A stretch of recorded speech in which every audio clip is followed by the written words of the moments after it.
Before we move from the motor cranial nerves of the eyeball, are they completely or purely motor? Yes. Are all the fibers in the nerves motor? From when they come out of the brain stem, yes. But are there any sensory fibers accompanying the motor fibers? From the trigeminal. So we have some sensory components in those. And by the way, this is a general pattern. All the cranial nerves, the purely cranial nerves, carry with them some sensory fibers from some sort or the other, but they carry them with them. They are not actual part of the nerve, but you need to supply the muscles to which the nerve is going with some sensory fibers to bring back information. What sort of information do we need from muscles? Why do we need The tone. The tone. Yes, the tone, and whether they are in relation to the tone, whether they are contracted or relaxed. We want to know because we don't want to stimulate them while they are already contracted. So the brain needs to know that they are relaxed or contracted. Let us now continue with the accessory nerve. It's a purely motor, but mixed in a way. The oculomotor nerve is purely motor, but it is mixed in a way. How is it mixed? The oculomotor. Does it carry nerve fibers from one nucleus or more than one? More than one. More than two nuclei to be honest. Motor and what's called? Both of them are motor. Yes. But one is somatic and the other is visceral. So it is mixed in that sense. It contains motor somatic and motor visceral. So it's mixed in a sense. It is purely motor, but it is mixed in a sense. Now, how is this one mixed in another sense? It has got a cranial component and a spinal component. And this is the only nerve with this specification. And this is why it is difficult to designate a description to this nerve. Because, first of all, the cranial component, this is why it has this name. It is accessory, which means it is accessory to the vagus. It is not a completely independent nerve. It goes with the vagus. This is the cranial part. And this is why it is not that easy to specify what sort of nerve it is. The spinal part comes from the spinal cord, God alone knows why. It goes into the cranium, comes out as the accessory nerve, then immediately leaves the cranial part and continues to supply the muscles of the neck. By the way, when people describe cranial nerves, they describe them as the nerve that supply the head and neck. And they say this neck, in a way, they are not sure whether to say this or not. Because this supply to the neck is through the accessory nerve and through the spinal part of that. So it is not really part of the cranial. So cranial nerves in fact supply the head. In addition to the spinal part of the accessory that supplies the head. خلاص كده الاكسسوري عرفنا قصته نشوف قصته in detail. You said you are going to bring the pointer and So again, 2 seconds before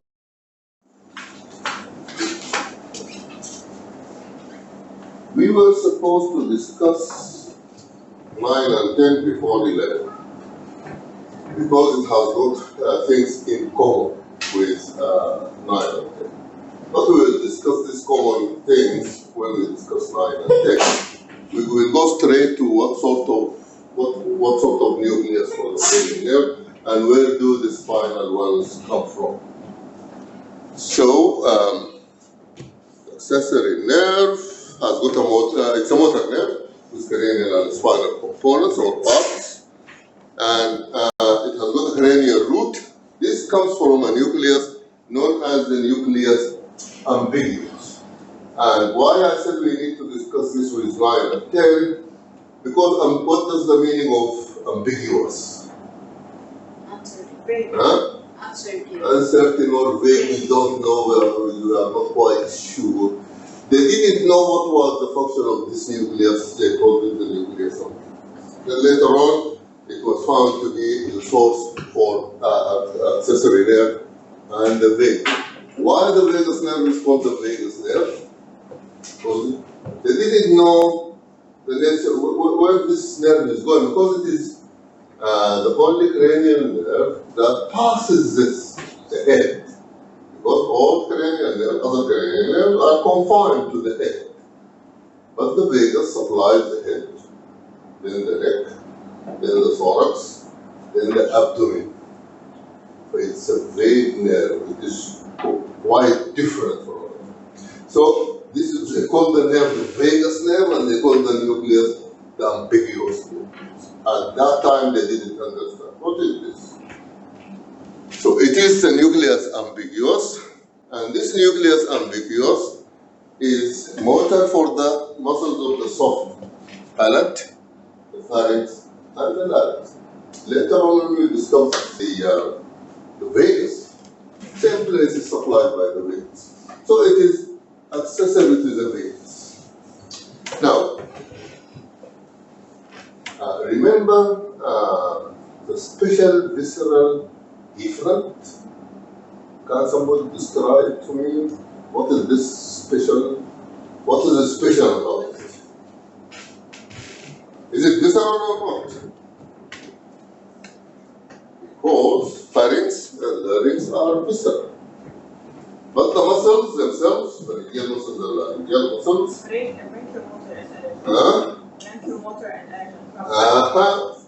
Again. Branchial motor and origin. Branchiomotor in origin. Although they are striated, 1, they are attached to the skeleton, 2, but they are considered visceral because they develop from the brachial arches. And so, it has got another root, which is a spinal. So it has got a cranial root, nucleus ambiguous, soft palate, laryngeal and pharyngeal muscles, but it has got a spinal root from spinal nuclei in the anterior grade, in the upper 5 cervical segments. It actually comes from the upper 5 cervical segments in the spinal cord. And these, of course, the fibers go through the foramen magnum to join with the cranium. Now, the nucleus of the here. Sorry, we have to continue because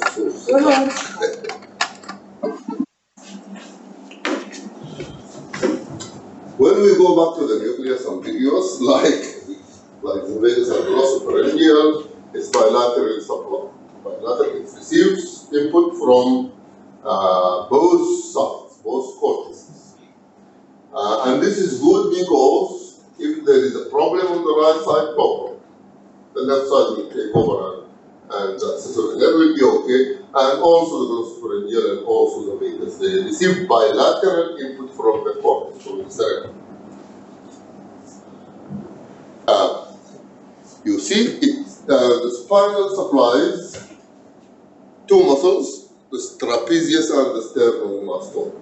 You studied them with the head and neck. Would you tell me the actions of these muscles? Trapezius. The elevation and the pressure of the shoulder. You don't have one literal word for that? If you are asked, would you like to attend the seminar today and participate? Yes. Then you do shrugging of the shoulders. Shrugging of the shoulders. This is the trapezius. What about the sternocleidomastoid or the sternum?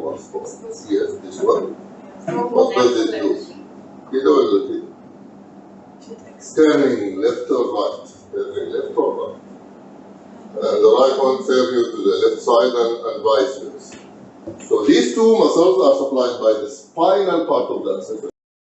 This slide. Now,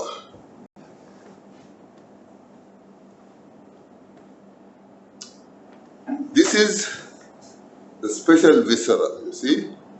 This is the special viscera. And look here, number 14, this one is the nucleus ambiguus. And here I need to tell you about these two, because these are for the trigeminal and the facial. So trigeminal, facial, then vagus. So we tear this.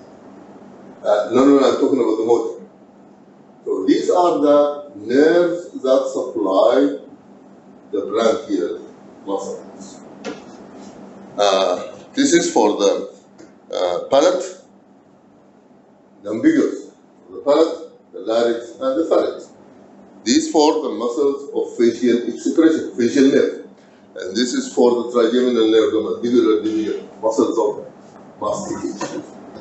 So these three, as you can, they are the only three nuclei in this column, and now we know them because we are going to discuss all of them today. So this is the nucleus ambiguus. The hypoglossal nerve, we need to describe the nerve supply of the tongue. And today we are going to revisit this slide because you are going to tell me what supplies the tongue. What nerves supply the tongue? The lingual branch. The lingual branch of the mandibular of the trigeminal, supplying sensory supply to the anterior 2/3 of the tongue. Is it general sensation or a special sensation? General. Is there any special sensation for the anterior That's 2/3? chorda tympani. The chorda tympani of the fascia. Thank you. And then what about the posterior third? Both sensations, general and special, philosopher. This is the sensory supply. What about the motor supply? What about the motor supply? Hypoglossal. Hypoglossal. This is why this slide. The sensory supply various nerves. General sensation from the anterior 2/3 through lingual branch of the mandibular. I'm going to use this term to be more accurate and precise. I said the lingual branch of mandibular division. Why two terms? Two different terms. Are they different structurally? Yes. Trigeminal itself is divided into three divisions. So it doesn't give branches, it divides into three. So don't call them the mandibular branch of the trigeminal, call it the mandibular division of the trigeminal. Maxillary division of the trigeminal. Ophthalmic division. We are going to repeat this after this lecture. So test for the anterior 2/3 of the tongue through the lingual branch of the mandibular division of the trigeminal nerve, but originally from the chorda tympani of the fascia. Now both general and taste of posterior third through glossopharyngeal, while the motor supply is through the hypoglossal, except one muscle not supplied by the hypoglossal, and it is called the palatoprosthesis. The palatoprosthesis. So except the palatoprosthesis. One more thing I need to discuss before I discuss the hypoglossal nerve. What sort of muscles? Because I just mentioned that muscles of facial expression and muscles of mastication and genital muscles and branchial motor. Is the tongue similar? No, it's skeletal. The tongue is skeletal. So the nucleus is found in the general somatic efferent core. Okay, this is one question. Have you studied the tongue as a tongue? Yes. How do you classify the muscles of it? Intrinsic and extrinsic. Yes, what are the extrinsic? Any muscle with the nerve blah glossus is an extremity, while the intrinsic are the superior longitudinal, the inferior longitudinal, the transverse, and so on. All of them, whether they are intrinsic or extrinsic, are supplied by the hypoglossal except the hypoglossal. The hypoglossal. The nucleus I already mentioned in the general somatic efferent column of the perimeter of the medulla. It is very near to the dorsal vagal nucleus, and it's rather long, although it supplies only one organ. It extends down to the end of the medulla, sort of longitudinal or elongated. Very near to C1. And C1 is the first segment of the spinal cord, very near to it, and some of the fibers of C1 hitchhike. They just accompany the hypoglossal nerve. They go with some of the fibers. Spinal segment gives a contribution to the hypoglossal hitchhiker. Yeah, some hitchhiker, it goes with, it accompanies the hypoglossal nerve, and you'll see it's a hitchhiker. Where is the nucleus? Where do you expect it first before we see it? In the red one, the red column. And this is actually, this is the spinal cord, S1 is there. So this 11 is the hypoglossal nucleus. This is the hypoglossal nucleus. Huh? So I could read the number from here. Yeah. Because you need this diagram, 11, and you come and look here at hypoglossal nerve, GSE. Very near to, where is it there? Red one, long one, there. Huh? And what is this one? This is the dorsal motor vagal nucleus, very close to it. What sort of column for this vagal nucleus, do you think? Dorsal vagus nerve supplies the hard general visceral efferent. So it is the column, the motor column, but visceral column. And there is in the cross section, there it is, and there is the vagal nucleus. Okay. Attachment. Medulla. But where about in the medulla? Remember we said it when it comes to the medulla? Where do we find hypoglossal nerve? In which of the sulci or fissures? Do you remember the fissures of the medulla? There is a median fissure, and then lateral and medial, yes. One of them is between the pyramid and olive, and one of them is lateral to the olive. You need to remember which nerve emerges from which fissure. This one, the rootlets from the sulcus between the pyramid and olive. So the 12 first, then the 9 and 10. Lateral to the olive is 9 and 10. We will discuss them later. But this one is between the pyramid and olive, which is the median. And it emerges as rootlets, as it is the case for all nerves, cranials and spine. They do not emerge as a trunk.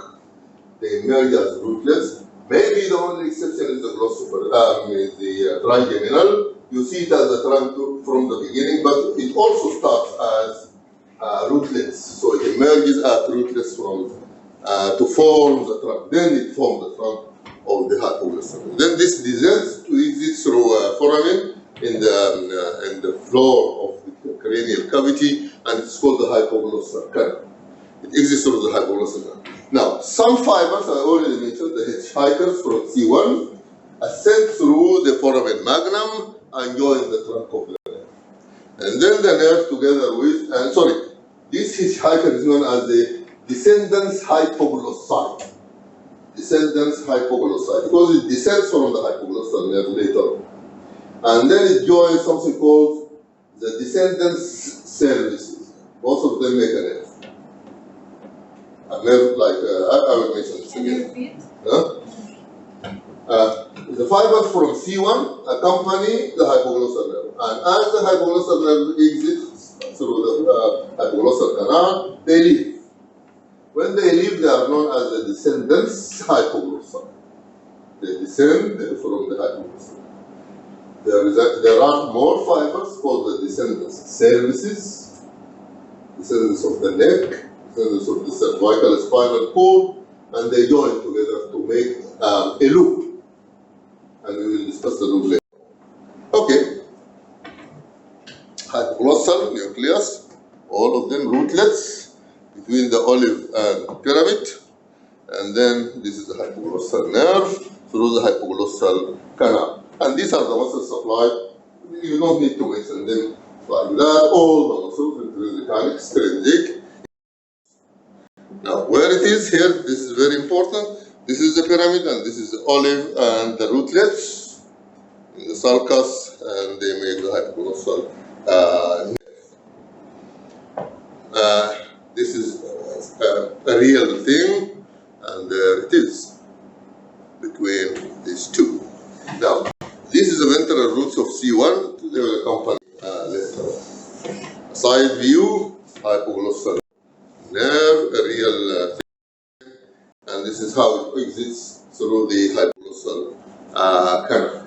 Then, when you describe the route, when you are going to Al Ain from Dubai, while you are driving, you look for important landmarks.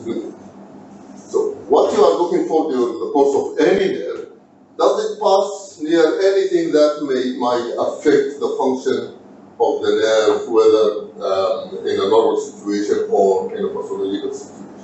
So you need to know these landmarks. So when exiting, it hooks around the internal carotid. Hooks around the internal. And the internal carotid is a common site for atherosclerosis. And an atherosclerotic artery, when it pulsates and it is hard, it damages surrounding structures. The complete hammering on a neighboring structure might lead to damage. So, an atherosclerotic, this is one problem. Atherosclerotic arteries tend to develop dissecting aneurysms. They dilate because the wall is not normal, it breaks, then the vessel dilates, makes an aneurysm, and this aneurysm sometimes is dissected, so blood goes through the wall of the aneurysmal part, and then they bleed there, or there is blood there, and the blood clots in that place, and then it makes a hematoma can compress. So it is not only when they pulsate, but also when they develop pathology, they can compress this hypoglossal. And this is the commonest cause of damage to the hypoglossal. It is commonly damaged by problems in the internal carotid. Also, the internal carotid artery, is there a lecture on sympathetic and parasympathetic systems? You already did it, huh? Okay. Then you can tell me about it, huh? There is sympathetic chain. Does it have nerves? Nerves, branches, nerves from the sympathetic chain.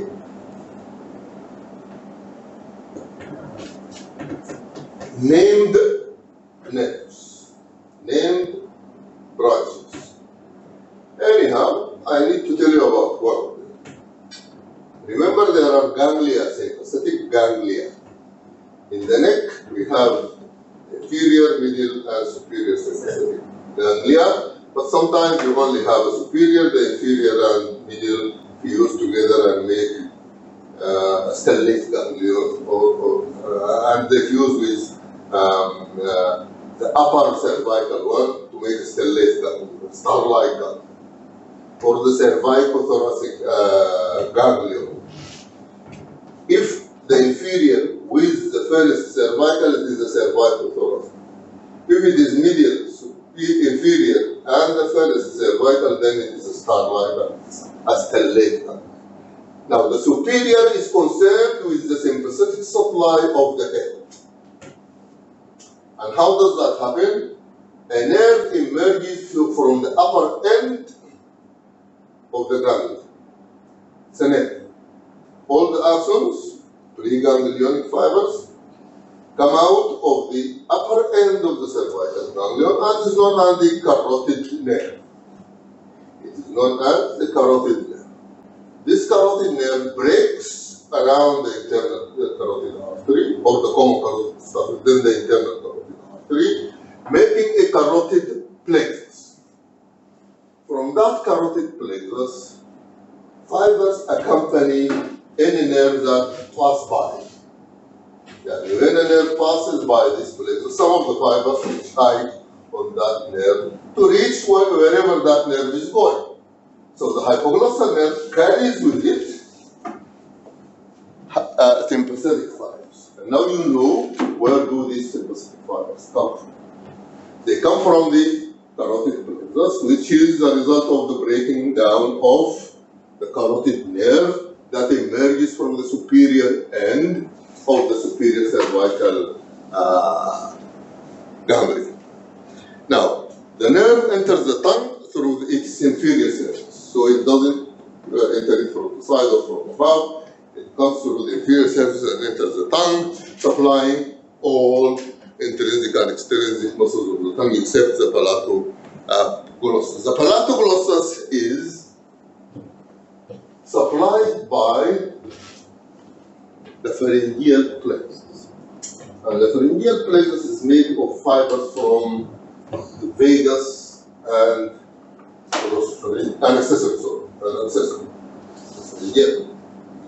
from the vagus and accessory. And these are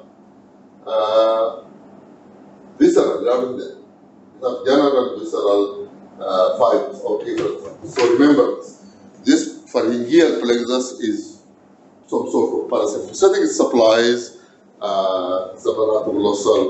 Palatoglossal is the only muscle of the tongue not supplied by the hypoglossal. Now, I mentioned the descendants hypoglossi. Do you remember the descendants hypoglossi? What is it? What is it? Fibers from C1 that hitchhike on the hypoglossal nerve and leave as soon as the nerve leaves, and this is called the descendants hypoglossi. It joins the descendants cervices. The descendants cervices is a fiber descending from cervical nerve, and they together make a loop called the ansa cervicalis. Ansa means loop. The ansa cervicalis goes one like this and one like this, and they join together. Then they give branches from the ansa cervicalis. And the ansa cervicalis supplies infrahyoid muscle. Hyoid, this is hyoid bone there. There are infrahyoid muscles, thyrohyoid, and so on. So these infrahyoid muscles are supplied by the ansa cervicalis. Why are we mentioning it? Although it is completely spinal, because it accompanies the hypoglossal. And this is the hypoglossal nerve. This is the descendants hypoglossi, and these are the descendants cervices from 2 and 3. And this is the ansa cervicalis, and these are the nerve supply of the infrahyoid muscles, the thyrohyoid, the omohyoid, the sternohyoid, and the sternohyoid and sternothyroid. They are all infrahyoid muscles supplied by cervicalis. Another view of the ansa cervicalis from the cervical and from the hypoglossal. And now the muscles enter the tongue from its inferior surface, and then supplies all the muscles except glossus. Now, this is the distribution and the relationship. This is the detailed. I don't need to mention all of them. You don't need to memorize all of them, but they are named. The vertical muscles, the transverse muscles, and longitudinal muscles. Now, lesions. I already mentioned how does this nerve become damaged. Most commonly in diseases of the nerve. And when this happens, there is damage to the nerve. And then, how do you know that the nerve is damaged? You ask the patient to protrude their tongue. And because all the muscles are involved in this protrusion, and where they are damaged, the side affected will not protrude, the side effects will not protrude, so the tongue deviates to the affected side. Because on the right side you are trying to protrude the tongue, the left side is not helping, then the tongue deviates to the affected side. It's like this. Which side is affected? Which nerve? Yes. The left side.